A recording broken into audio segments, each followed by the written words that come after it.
Hello again, this is Pino, and this is the second masterclass I am doing on trauma and leadership. If you get through this series that I'm putting together, you will realize that the content is not structured or organized beforehand. I come up with a story I want to talk about, and I bring in concepts as they become relevant to that story. Yeah. I think that's interesting because it's the key concepts and ideas are being repeated. So they're like slowly building into your mindset and your understanding in a more alive or a more realistic way than if we try to memorize them. Um, and also, well, that's the way I operate at my best. So today I'm going to talk about organizational trauma because we're always talking about trauma as something that happens to individuals in their personal lives, which is true. But I don't think we're talking enough about how much trauma is hindering organizations to do better in the world. Both organizations who are trying to do better, like the B Corp movement or like other movements that talk about a conscious capitalism, or companies with a soul, or foundations who are trying to bring a more social impact. What they're doing is wonderful. Um, but how they're doing it has not changed because they're still doing stuff with trauma in the center of how they act, how they read reality, and how they put the business model together. Yeah. And in that sense, they just come into conflict with the companies, traditional companies who are trying to make money above all.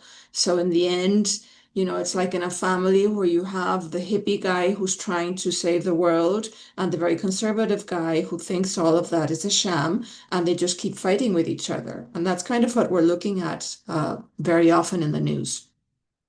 So I believe, and I tell everybody who listen, that the most important thing we need to do in order to be able to really change the world is work on our organizational trauma first. So if you look at your company, at your country, at your group of friends, at the people who go to your gym, at any group of people, any organization of people, how can you tell if it's being driven by trauma or not? Yeah. So the first sign is how much time and effort is spent on fantasy. When we're talking about romance, it's very obvious what fantasy looks like because we're talking about the perfect date, the perfect man, the perfect woman, the perfect day. And we all recognize that when we're talking about those stories, we're embellishing the truth and we're filtering out the mucky details of daily reality and trying to stick to something that's just beautiful, right? We are filtering out, like we do on Instagram and on social networks.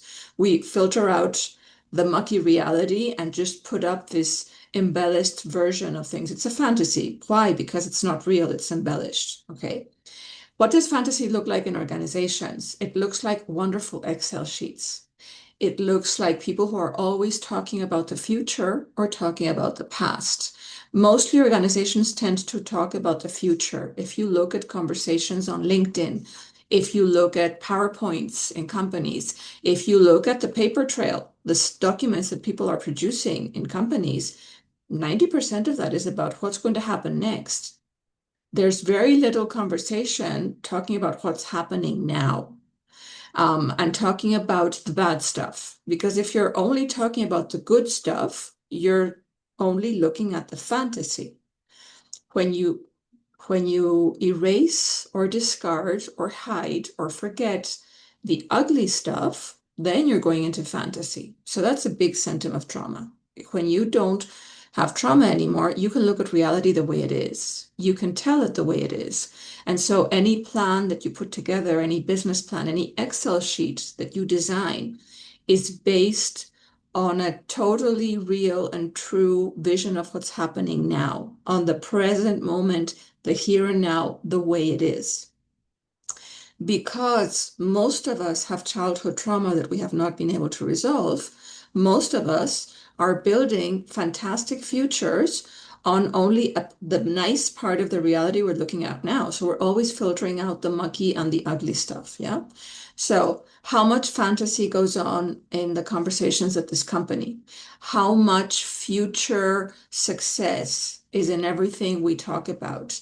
How much future success is the driver or the motivation of this company? So in companies where there is a lot of fantasy and there's a lot of trauma, it's all about getting a goal tomorrow. It's always about chasing a carrot that keeps moving forward. Okay. So this is obvious. It's present in a lot of organizations. Even organizations who are trying to do good can fall into this constant embellishing and talking about future wonderful things instead of talking about what needs to happen now. Yeah. Another symptom is there's a lot of stress, there's a lot of conflict, and there's a lot of toxic dynamics. That means that people are forcing reality because they cannot flow with the movement. When you are free of trauma, you flow with things. You look at the options in front of you and you choose the best one. You don't start fighting with the bad options to make them better, which is what we're doing all the time.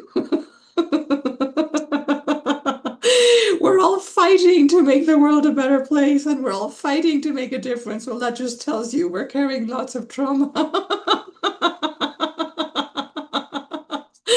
Because if you have to fight to make it better, there's a problem there. Yeah. So everything we're doing that starts with fighting with other people, that is not the way to go. That is not flowing. Fighting is not flowing. Okay. Sometimes flowing brings you into a fight and you just have to find your way out of it with the minimum dose of necessary aggression, which is another story we'll talk about another day. How much aggression is healthy and needed and how much is not. Yeah. But in companies where there is a lot of destructive conflict, you can know that there is hidden trauma. There is for sure unresolved trauma. Yeah. And instead of resolving what happens is that the trauma keeps pushing us into the same kind of dynamics. And those dynamics are about conflict, about competition. So that's another symptom of a lot of trauma in an organization is that there's a lot more competition than collaboration. It's all about being the best, not about working together. It's all about getting promoted or getting a salary raise or getting or advancing. It's a rat race. Any company that can be described as a rat race is full of trauma. Okay. An organization where people are happy working together, where people feel good about each other, where people fight, yes. Conflict is part of being together because there are points where you don't agree on how to advance and you have to have a discussion about it. But there is a certain amount of conflict that is very healthy, especially when conflict helps you to question your own views and refine them and find a better idea. So that's where conflict is creative. When conflict becomes destructive because we're not talking to each other anymore, we're just going over each other's work. So you're launching this IT project and I'm launching this other IT project, and they're both going in exactly opposite directions. We're stepping over each other. We're doubling costs. We're driving the IT people crazy. I used to work in IT. That's why I know how it goes. And because I had a lot of people coming to me with two different IT projects that went in different directions. Yeah. It was very instructive. So when there's a lot of stress, when people are always rushing, every time we're rushing, we are escaping something. There's always an escape mechanism behind. And if there's an escape mechanism behind, and there isn't a real tiger, yeah, then there's trauma. We're repeating a survivor mechanism. So the entire economy everywhere in the world, the entire internet economy is driven by people running around. Everybody is in such a hurry because we're competing with each other and we are escaping from the stuff we do not know how to resolve. So if you have back-to-back Zoom meetings from 8 a.m. to 7 p.m. or even later, that's telling you first of all, there's fantasy because there isn't a realistic understanding of how much work a person can actually do and stay creative and present and alive and in well-being and healthy. when you're using people for that productivity to get profitability, you're in fantasy and you're stressing them out. So you're actually burning people's health slowly but surely. Yeah. So that's another symptom of organizations that have a lot of trauma in them. And of course, this describes a lot of organizations. Yeah. This doesn't mean that there aren't times when you have to have very long days of work, but those periods of high stress, high drive, high effort should be exceptional. When they become the norm, you know that there is a lot of trauma going on in the thinking behind justifying that. It's not sustainable. Okay. Another sign of organizational trauma is the double messages. We say we are this way, but we do the opposite. Does that ring a bell? Yes, it does. I remember going into the lobby of a huge multinational in Holland a few years ago in their headquarters, and I walked into the lobby and it was beautiful. It was all full of light, and there were lots of rounded, big artistic shapes in different live colors, and it was all like, wow. But I looked at the faces of the people who were going in and out of with their cards through the security barrier, and the faces were full of stress. The faces were angry, stressful, empty eyes. So there's a double communication. This artistic, beautiful headquarter reception is supposed to reflect our values, but the faces of the people are reflecting what we really do. So a symptom of trauma is when your company has a website full of beautiful values that they don't actually uh, carry out every day, when there's a bunch of things happening inside that are not consistent with those values. So again, this defines a large amount, a large percentage of our organizations today, not only the big ones, but also the small ones. We get it like all of these, the bro tech startups, they have, I'm sure I don't look at their websites, but I'm sure they have lists of beautiful values. And then they're really toxic inside because they're playing these competitive, stressful bro dynamics. And they're very pushed on by the way they made their money, the expectations of the shareholders. There's a lot of stuff going on behind there, and it's all sitting on unsolved, unresolved childhood trauma, somebody's childhood trauma. And we'll talk about that now. So anywhere you see that people are saying one thing and doing the absolute opposite, or where I didn't come up with this, but it's a phrase that stuck with me. It's that the level of trauma or sickness in a family can be measured by the difference between the official story of what happened in that family and the story of what really happened in that family. So you could say the same about organizations.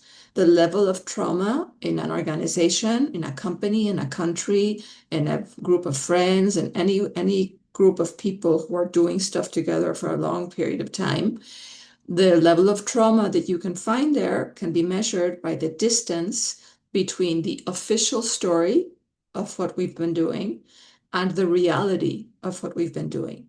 And when there's a large distance between that official story and the reality, there's often several versions of reality that are very difficult to reconcile because there's a lot of conflict. So if there's 5 people, there's 5 different versions of what actually happened. And these 5 people are not talking to each other about each thing that happens. So these versions get more and more distance between themselves. So there's an official story, and then there's 5 completely different stories of what's going on here. Take that to a multinational with 10,000 employees, and you can imagine how many different stories there are of what happens in that company. Okay. So where does organizational trauma come from? And how does it live on? The first source of organizational trauma is inevitably the unresolved trauma that the founder brings. And we all have unresolved trauma. This is why I'm doing this masterclass series, because everybody has it. Everybody has it. I've talked about this already, but we've lived through a bunch of conflict and wars in every corner of the planet by now. And so in wars, we do terrible things to each other. And when when I do something terrible to another person, it's very obvious that I will create trauma in that person's life. What is less obvious is that I create trauma in my life because of what I did, because I know what I did. So there's a huge wound as well of guilt and of anger of being forced to do this. There is a huge trauma in the perpetrator as much as there is in the victim. And because we are not able to solve that trauma in our lifespan, because for a bunch of reasons, but mostly because we're trying to survive and we need to rebuild the country and we need to make a living and we need to eat and we need to feed the children, dress them, educate them, bring them along, etc. We're not able to solve that trauma. So we put it behind us and it gets passed on to the next generation. So in the world of today, in every country in the world, we are all carrying several traumas that are coming from previous generations, and they get passed down to us in the form of all of the stuff that happens at home, in the privacy of our homes, all of the stuff that happens when we're tired and we can't keep up the positive version of ourselves. Yeah. So, as Gabor Mate talks about childhood trauma, it's everything that shouldn't have everything that happened that shouldn't have happened, and everything that didn't happen that should have happened. I love that definition. It's great. Okay, it's all of the stuff that parents do that is not enough for what their human mammal cubs need in order to develop correctly, and all of the stuff they do that is too much, that they cannot absorb. And that can be violence, but it can also be too much love, too much control, too much dependency.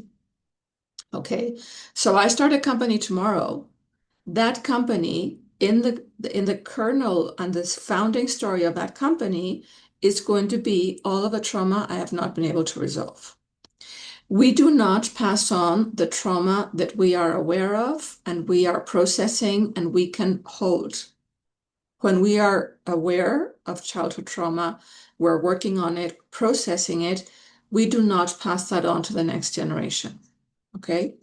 What we do pass on to the next generation is what we're not aware of. What we don't know is there, what is still invisible to us, the part of the trauma that is still frozen inside of us. And because we can't see it and we're not holding it or solving it, it gets passed on to the next generation through everyday events and through stuff that happens throughout our lives that traumatizes our children. It's like we tell the story of the family trauma in everything we do and we don't do, in our body language, in our tone of voice, in the way our eyes express presence or absence when we're thinking of something else.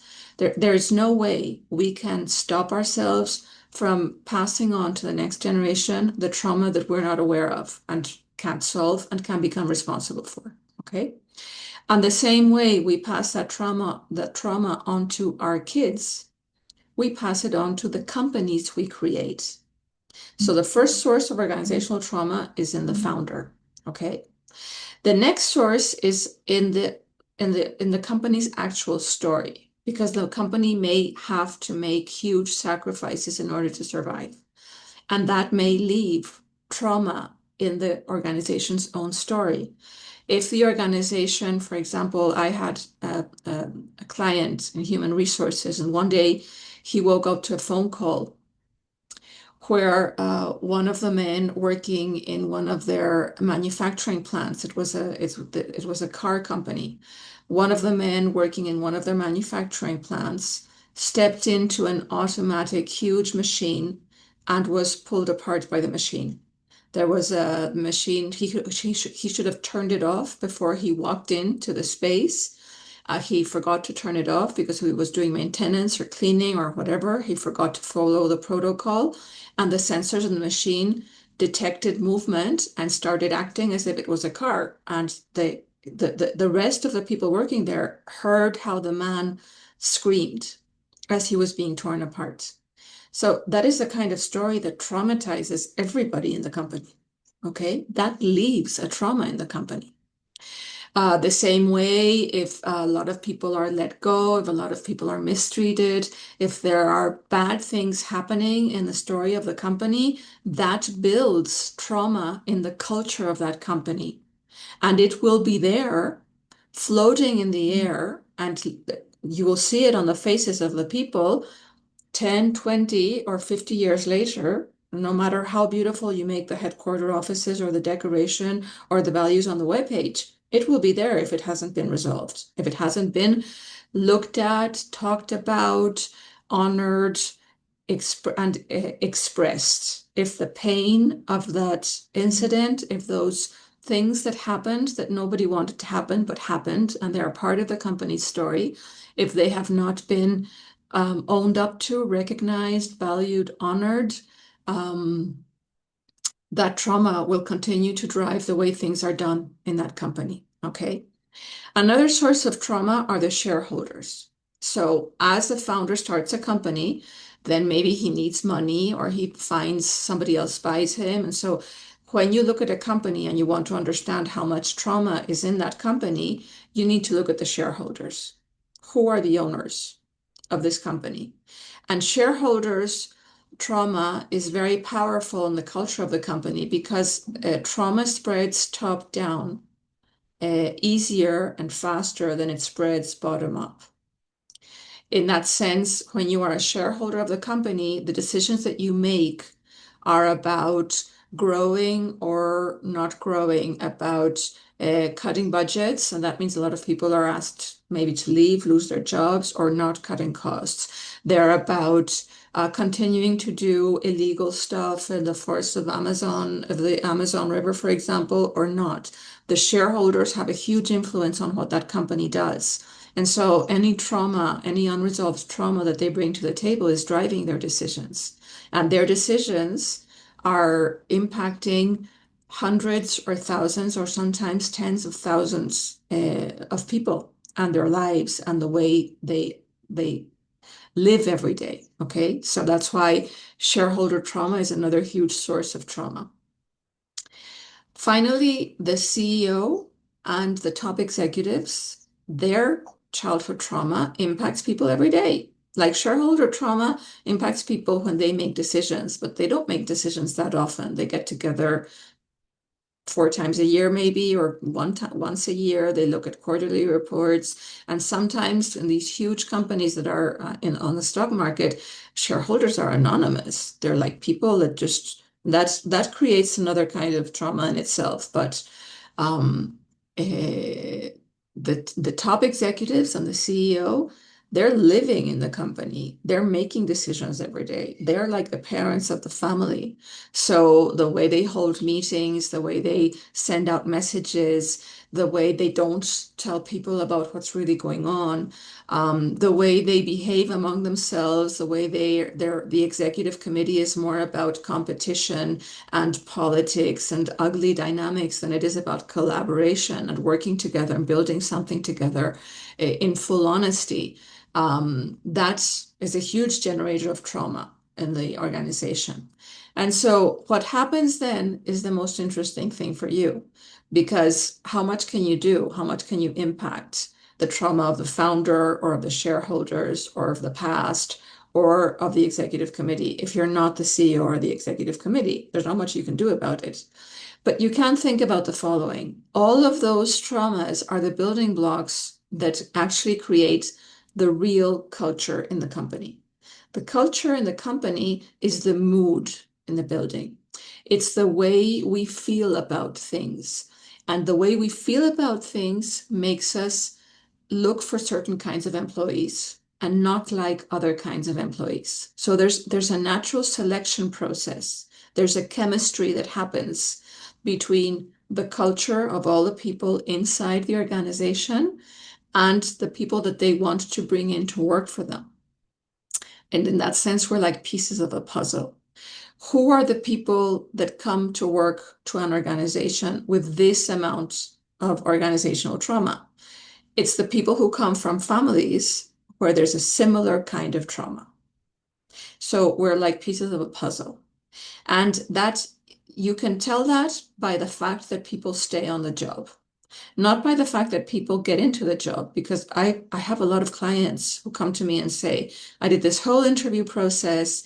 I left my previous job where I wasn't very happy, but I had stability. I had been there for a long number of years, so it's harder for them to just kick me out because of the legal implications and the money they would have to pay me. I had all of this huge social capital because everybody knew me and I knew everybody. So it was easy to know who to call to fix each problem.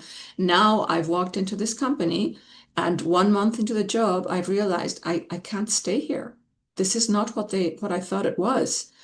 Sometimes they openly lied to me about the job, and what I walk into is not the job that was described to me at all. You would be amazed how many recruitment processes are full of fantasy and stress and pressure, and they're being driven by trauma. So then people walk in and say, this is not who I am. But there's something very interesting that happens there, and it happens on an unconscious level. If what you've walked into, if that job that you're now into, you've bought into it, um, if it's uncomfortable and you don't like it, but it's familiar to your unconscious mind because it is similar to the kinds of trauma that you bring with you will stay there for months or for years or even decades. If it's not the type of trauma that you bring with you, it's going to be so uncomfortable for you that you're going to leave as soon as you can. It's going to be very fast. And you might even leave without having another job lined up after it. Okay, so the natural selection process between organizational trauma and new employees happens because those people stay. And they stay because that's the type of discomfort that they are most comfortable with. So it's very uncomfortable. It's stressful, it makes you angry, you don't get on with your boss, you don't like this team, you don't like the kinds of projects you're doing. There's lots of stuff you don't like about this organization, but you need a job and you stay in this job instead of risking everything you have to go out and look for another one. And it's not a rational decision. This is like, I often compare this to when women are talking about men, and when you like a man, women make a list of all the stuff they like about the man, right? So, well, men do this too, but oh, his hands, oh, this is something that Spanish women do. I love his shoes. I never understood why Spanish women spend so much time talking about the shoes that the young boy, their suitor was wearing. But when I was young, this was a big thing among the women that I knew, no? Oh, I like his hands. Oh, look at his shoes. Oh, look at his, I don't know, the way he says. So you make a whole list of things that you like because you're already hooked. Okay. But the day you're no longer interested in this man or this woman, you make a long list of all the stuff you don't like. So the rationale comes after. It seems very rational, but it's completely irrational.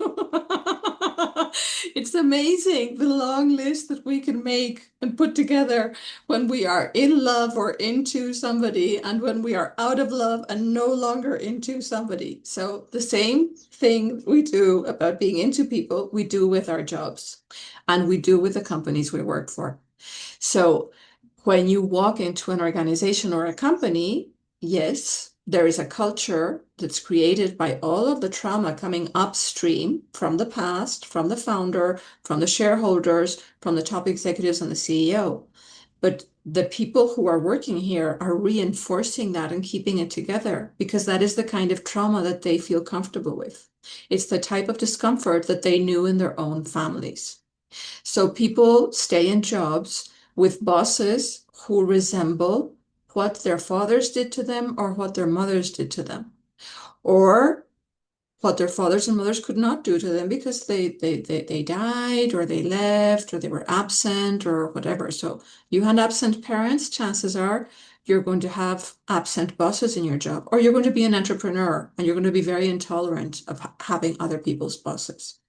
So everything that you're doing now in the company organization you work in is related to your own childhood trauma. And no, you cannot resolve the company's trauma unless you are the CEO, you are an important shareholder, you are a top executive, and you can begin to bring in the conversations and the interventions that can help us own up to the ugly stuff and start processing it. And when that happens at the top, it trickles down. It's beautiful to see happen, but it doesn't happen very often because we are living in a culture, in a fantasy where we tell ourselves that no, we don't have any trauma. The trauma is something that happens to people who go to war, people who have car accidents, people who get cancer or lost a child to cancer.